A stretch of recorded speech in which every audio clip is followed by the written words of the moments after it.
Hello everyone. Welcome back to STS, 사이언스, 테크놀로지, 이코노미, 스트래티지 등을 고민하는 곳입니다. 둔촌 주공 재건축한 저 아파트 말이죠. 현재 이거 분양가는 현재 아파트 상투 시세를 반영한 것으로 보입니다.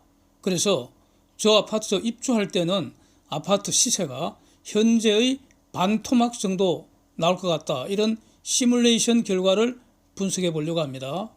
사진은 그 올림픽 파크 프레온 그 둔촌주공 재건축한 거죠.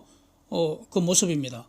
아주 먹음직스럽게 잘 그려져 있는데 이 조합원들 부담금 오지게 비싸다는 점을 이전 영상에서 정리를 했습니다.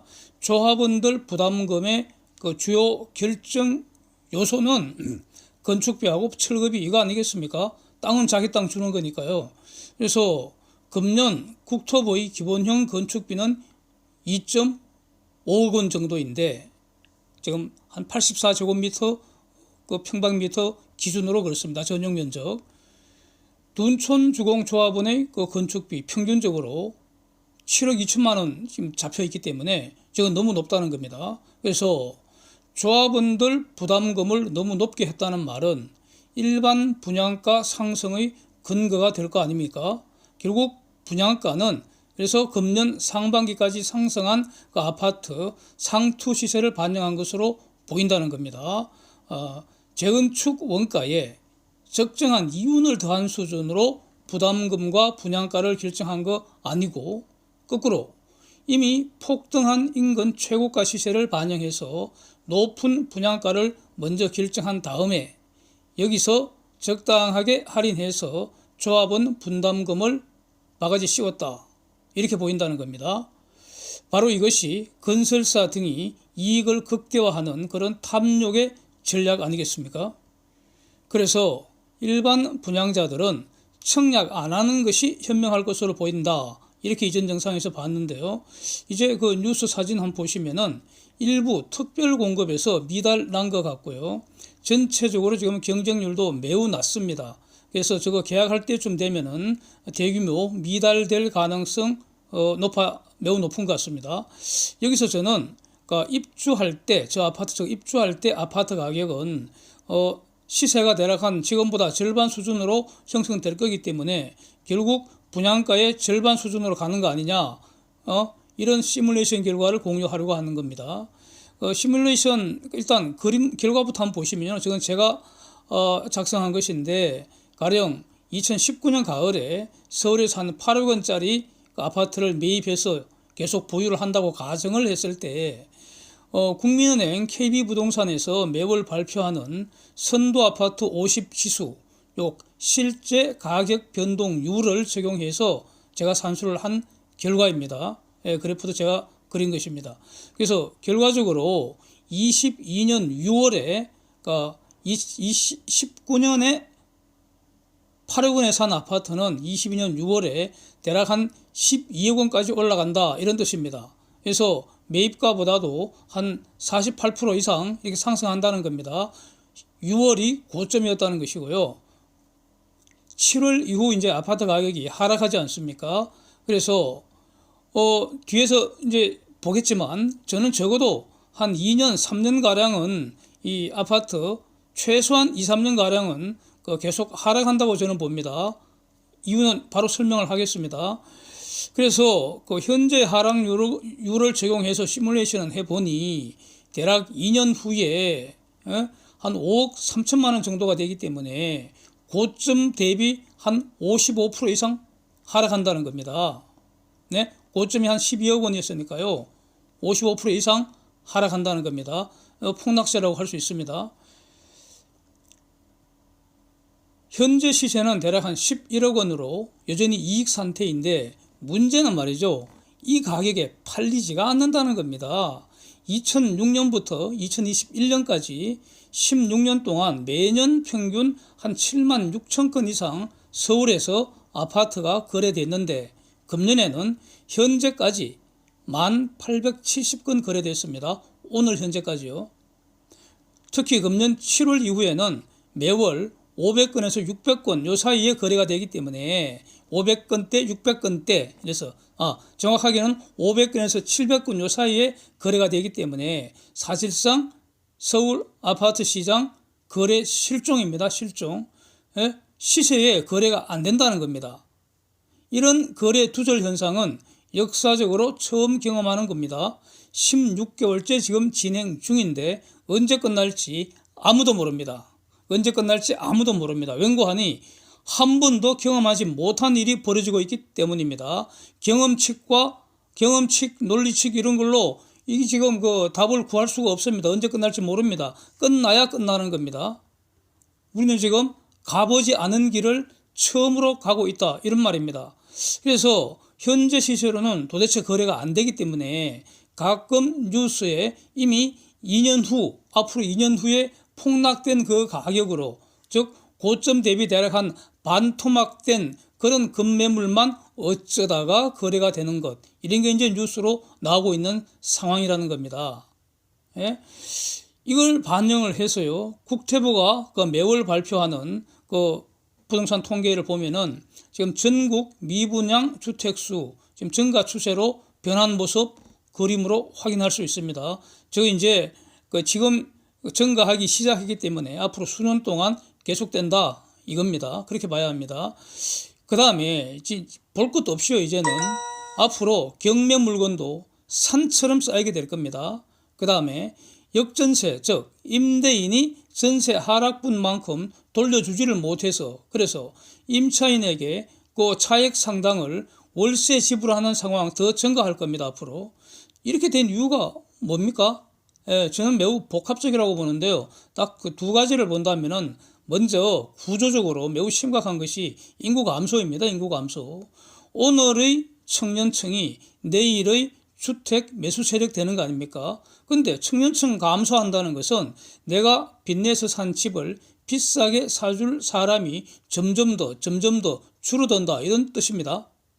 시장 자체가 쪼그라든다는 뜻입니다. 이거는 다운사이징 시대가 이미 시작돼서 진행 중이라는 것입니다. 그래서 이런 다운사이징 관련된 여러 영상을 제가 올려둔 게 있기 때문에 참고하실 수가 있습니다. 그 다음에 이제 금리 문제인데 매우 중요한 말씀을 드리겠습니다. 미국 기준금리가 다음 주에 4.5%로 50bp 올라간다. 여기에 대해서는 이건입니다. 거의 기정사실이고요. 미국 기준금리와 관련해서 남은 쟁점이 크게 보면은 세 가지입니다. 원 오브 쓰리. 최종 금리 수준 대략 한 5%에서 5.25% 정도 아마 될 것 같습니다. 이것은 지난 9월에 산정한 4.5%보다 올라간 것입니다. 투 오브 쓰리. 예? 세 가지 쟁점 중에 두 번째 쟁점. 언제 금리 인상 멈출 것인가. 여기에 대해서 연준이 확고하게 힌트 준 게 있습니다. 인플레이션 2% 이내로 확인돼야 합니다. 그런데 이제 이러면 12월 숫자부터 뭐 1월, 2월 이렇게 갈수록 이제 인플레이션 상승률이 크게 둔화되는 건 분명한데 대략 말이죠. 1년 후 가령 23년 12월에 가령 전년비 물가 상승률 2%가 됐다고 해봅시다. 이 말은요. 현재의 물가 수준에서 1년 후에 추가로 물가가 2%도 올랐다는 말입니다. 즉 1년 후에 물가 상승률이 연율 2% 된다 하더라도 여전히 절대적인 물가 수준은 매우 높은 수준이기 때문에 비록 금리 인상은 스톱된다 하더라도 당분간 금리 인하 없을 거다 이겁니다. 네? 이건 매우 중요한 추론입니다. 그래서 역사적 저금리는 다시는 안 올 가능성이 있습니다. 네? 다시는 안 옵니다. 역사적 저금리. 비록 80년대처럼 역사적 고금리는 없다 하더라도 최소한 현재 이상의 금리 수준 이게 바로 역사적 고금리와 비교하면 낮지만은 역사적 저금리보다는 높습니다. 이런 중금리라고 할 수 있는데 이 수준이 새로운 어떤 노멀, 새로운 표준이 될 가능성 매우 높다는 겁니다. 자, 3 of 3. 세 번째 쟁점, 양적 긴축, 즉 현재 매월 연준이 950억 불씩 시장에서 달러를 불태우고 있습니다. 소각시키고 있습니다. 즉 유동성을 소멸시킨다. 이겁니다. 그런데 이게 언제까지 이어질지 아직 힌트가 없습니다. 언제 스톱하겠다는 힌트가 없습니다. 시장은 현재 매월 950억 불씩 무조건 빚을 갚아야 합니다. 이런 상황입니다. 그래서 이제 이걸 바로 양적 긴축이라고 하지 않습니까? 자, 이러한 상황에서 미국의 금융 긴축이 위와 같은 경로를 거친다면은 이건 거의 이렇게 될 가능성이 매우 높습니다. 예, 이거는 저희 판단입니다. 제가 지금 이렇게 말씀드리는 겁니다. 한국도 현재 수준에서 추가로 금리 좀 더 오르겠죠. 대략 한 현재 3.25%죠. 3.5에서 3.75까지 열어둬야 하지 않겠습니까? 그런 상태에서 상당 기간 고정될 가능성, 즉 현재보다도 약간 더 높은 금리에서 새로운 어떤 표준이 될 가능성 매우 높다는 겁니다. 그래서 가령 주택담보대출이 이자율이 연 9%만 잡으면은 1억당 연간 이자만 900만 원, 만약 5억 원 대출하면은 연간 이자만 4,500만 원입니다. 예? 4,500만 원. 그래서 이거 원리금 분할 상환도 해야 되기 때문에 보통의 가구로서는 지속시키기 매우 힘든 그런 상황입니다. 지금 왜 이렇게 됐겠습니까? 가령 전세 대출 없을 때는 말이죠. 전세 보증금 정도는 대략 한 2, 3억 정도 빚 없이 다 거래했지 않습니까? 과거에는 그랬습니다. 전세 얻는 거 그거 빚내서 전세 없고 그러진 않았습니다. 근데 말이죠. 기본적으로 이 거대 상업은행들은 대출 왕창 늘리려고 눈에 혈안이 되어 있습니다. 대출을 왕창 해야지 마치 큰 슈퍼마켓에서 물건 많이 팔려고 혈안이 된 것처럼 은행은 무조건 대출 늘리려고 합니다.